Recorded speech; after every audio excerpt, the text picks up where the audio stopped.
என்னை ஆட்கொண்டவரும் நான் சேவிக்கிறவருமான ஆண்டவராகி இயேசு கிறிஸ்துவின் நாமத்தினாலே அன்பினல் வாழ்த்துக்கள்.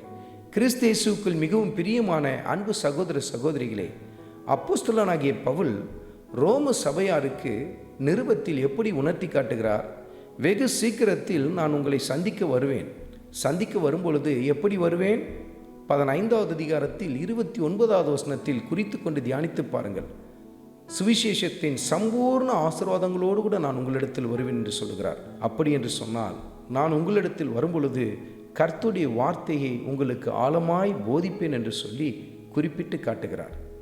அவர் தன்னிடத்தில் கொடுக்கப்பட்ட ஊழியத்தை எவ்வளவு நேர்த்தியாய் செய்தார் அல்லவா?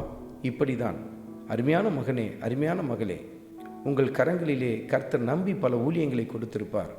பாடல் பாடுகிற ஊழியம், அல்லது இசை வாசிக்கிற ஊழியம், அல்லது ஆராதனையை நடத்துகிற ஊழியம் என்று சொல்லி கர்த்தர் அநேக ஊழியங்களை கொடுத்திருப்பார். உங்கள் கரங்களிலே சிறு பிள்ளைகளை நம்பி ஒப்பு கொடுத்திருப்பார். அவர்களை நீங்கள் கர்த்தருக்குள் வழி நடத்துவீர்கள் என்று சொல்லி. எப்படி நீங்கள் அவர்களிடத்தில் புறப்பட்டு போக வேண்டும்? ஏனோ தானும் போகக்கூடாது. சுவிசேஷத்தின் சம்பூர்ண ஆசீர்வாதத்தோடு கூட போக வேண்டும். நீங்கள் ஆராதனை நடத்துகிறீர்கள் என்று சொன்னால், ஏதோ ஒரு 3 பாட்டை பாடுவோம், கொஞ்சம் துதிச்சுட்டு அப்படி போயிடுவோம், அப்படி இருக்கக்கூடாது. தனிப்பட்ட முறையில் உங்களை ஆயத்தப்படுத்தணும்.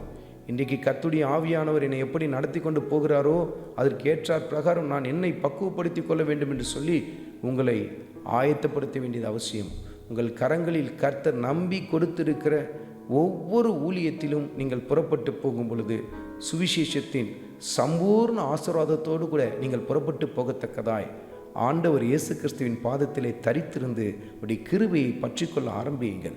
கர்த்தர் உங்கள் வாழ்க்கையிலே மகிமைப்படுவார்.